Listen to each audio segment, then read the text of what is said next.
Assalamualaikum warahmatullahi wabarakatuh. Perkenalkan, nama saya Sari Wahyuni, NIM 1904030007 dari Prodi Teknik Industri Universitas Sumatera Utara. Di sini saya akan menjelaskan mengenai dasar-dasar manajemen. Yang pertama adalah sejarah munculnya manajemen. Ini dibagi menjadi 3. Yang pertama, perkembangan awal manajemen.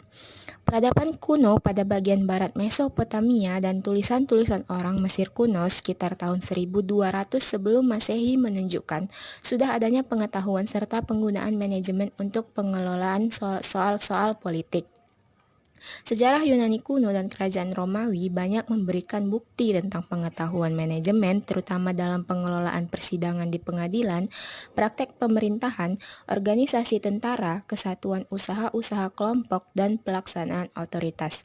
Yang kedua, manajemen ilmiah terjadi pada periode 1900 hingga 1920 yang dikemukakan oleh Frederick Winslow Taylor yang merupakan seorang bapak manajemen ilmiah, seorang insinyur dan industrialis Amerika yang teori manajemennya dianggap radikal pada zamannya dalam meningkatkan produktivitas. Dari pengalamannya, Taylor menyadari bahwa problem produktivitas yang sebenarnya berasal dari sikap tak acuh pekerja dan manajer.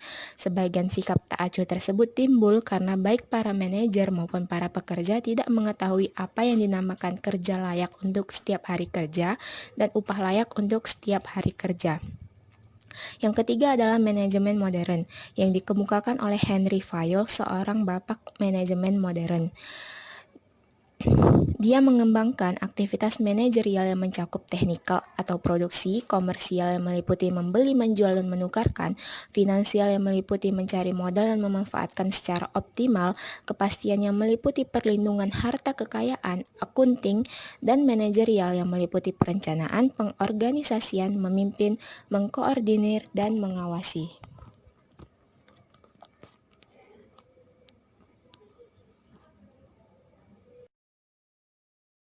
Selanjutnya adalah pengertian manajemen. Manajemen berasal dari kata to manage yang berarti mengatur. Banyak para pakar manajemen yang mengemukakan pendapat mereka tentang pengertian manajemen.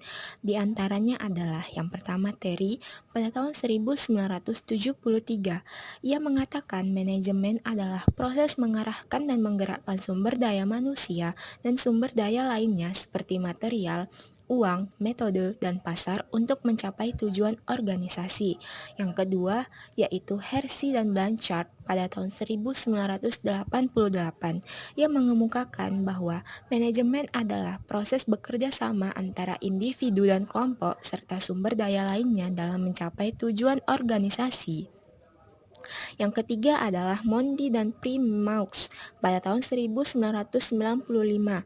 Mereka mengemukakan, "Management is the process of getting things done through this effort of other people."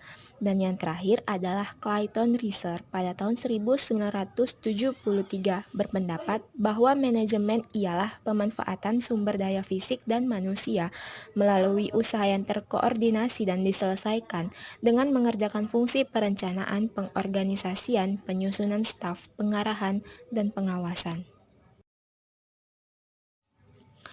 Dari pendapat yang dikemukakan para pakar di atas, dapat ditarik kesimpulan bahwa manajemen adalah suatu proses pengaturan dan pemanfaatan sumber daya yang dimiliki organisasi melalui kerjasama para anggota untuk mencapai tujuan organisasi secara efektif dan efisien.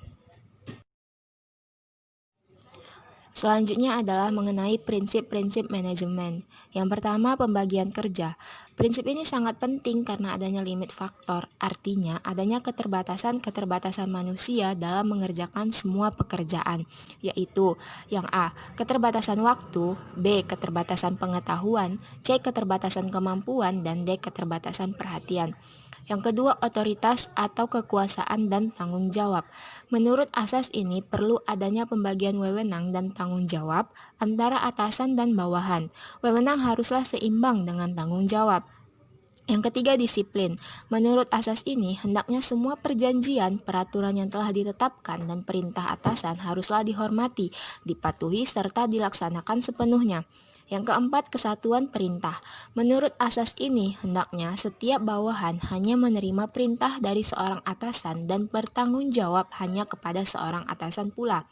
Dan yang terakhir adalah kesatuan arah. Setiap orang atau sekelompok bawahan hanya mempunyai satu rencana, satu tujuan, satu perintah, dan satu atasan, supaya terwujud kesatuan arah, kesatuan gerak, dan kesatuan tindakan menuju sasaran yang sama. Selanjutnya adalah fungsi manajemen yang meliputi 1. Perencanaan atau planning.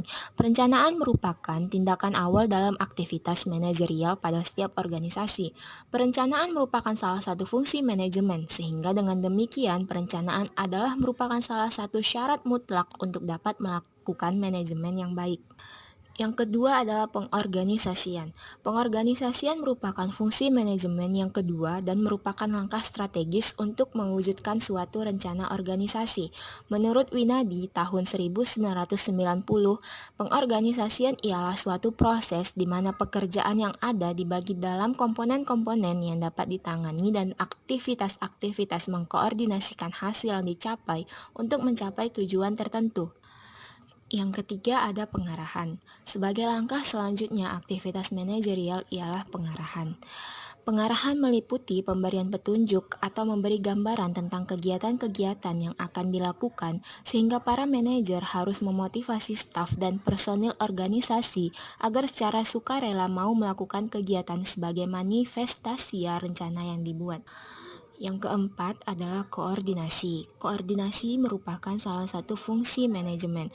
Koordinasi di sini dipahami sebagai usaha penyesuaian bagian-bagian yang berbeda agar kegiatan daripada bagian-bagian itu selesai pada waktunya dan dapat memberikan sumbangan usahanya secara maksimal untuk mencapai tujuan secara keseluruhan. Dan fungsi manajemen yang terakhir ialah pengawasan. Sebagai salah satu fungsi manajemen, pengawasan merupakan tindakan terakhir yang dilakukan para manajer pada suatu organisasi.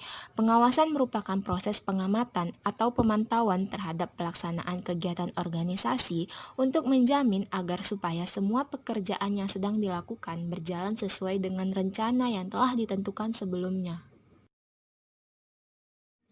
Selanjutnya adalah pengertian organisasi.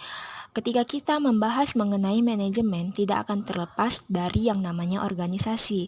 Organisasi adalah kumpulan dua orang atau lebih yang mau bekerja sama untuk mencapai tujuan bersama yang diikat dengan peraturan yang disepakati bersama dalam satu komando pimpinan melalui pemberdayaan seluruh sumber daya organisasi berupa sumber daya manusia, sumber daya alam, dan sumber daya modal atau uang. Selanjutnya adalah unsur pembentuk organisasi. Yang pertama terdiri dari sekelompok orang. Sekelompok orang yang dimaksud adalah terdiri dari dua orang atau lebih. Misal dalam satu rumah tangga, organisasi ini terdiri dari suami dan istri. Yang kedua, memiliki tujuan yang jelas. Sekelompok orang akan mau bekerja sama tentunya karena memiliki tujuan yang jelas. Dalam artian dapat dicapai melalui kerjasama seluruh pihak. Tujuan ini merupakan hasil dari kesepakatan bersama dengan istilah lain visi.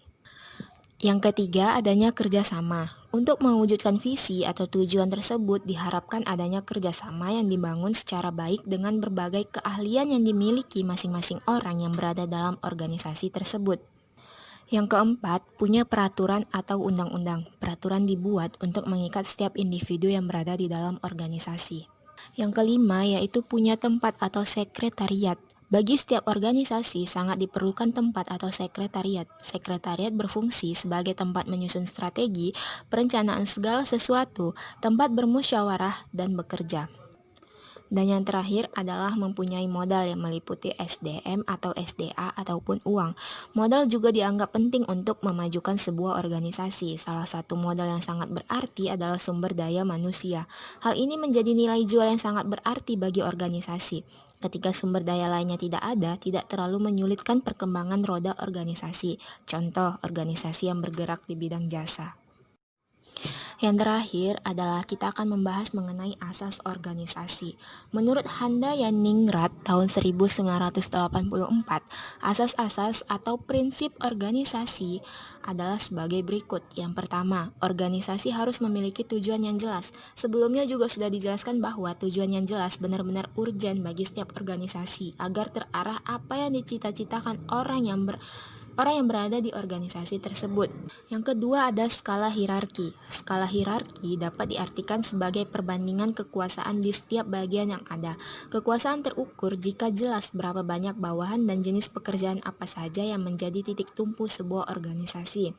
Yang ketiga adalah kesatuan perintah atau komando. Untuk sentralisasi organisasi, kesatuan perintah itu terletak di pucuk pimpinan tertinggi, yaitu manajer. Yang keempat adalah pertanggungjawaban. Dalam melakukan tugasnya, semua bawahan haruslah bertanggung jawab kepada atasannya untuk melaksanakan tugas dan hasil kerjanya. Yang kelima adalah pembagian pekerjaan. Pembagian pekerjaan sangatlah diperlukan untuk menutupi ketidakmampuan setiap orang untuk mengerjakan semua pekerjaan yang ada di dalam organisasi. Yang keenam adalah fungsional, bahwa seseorang dalam organisasi secara fungsional haruslah jelas tugas dan wewenangnya, kegiatannya, hubungan kerjanya, serta tanggung jawabnya dalam pencapaian tujuan organisasi. Dan yang terakhir adalah pemisahan, bahwa beban tugas dari setiap orang tidak dapat dilimpahkan kepada orang lain. Seseorang akan merasa kehilangan harga diri dengan mengerjakan pekerjaan orang lain, kecuali ada hal tertentu di luar kuasa manusia, misalnya sakit. Sekian penjelasan dari saya mengenai dasar-dasar manajemen. Jika ada salah kata dalam tiap penyampaian informasinya, saya memohon maaf dan saya ucapkan Assalamualaikum warahmatullahi wabarakatuh dan terima kasih.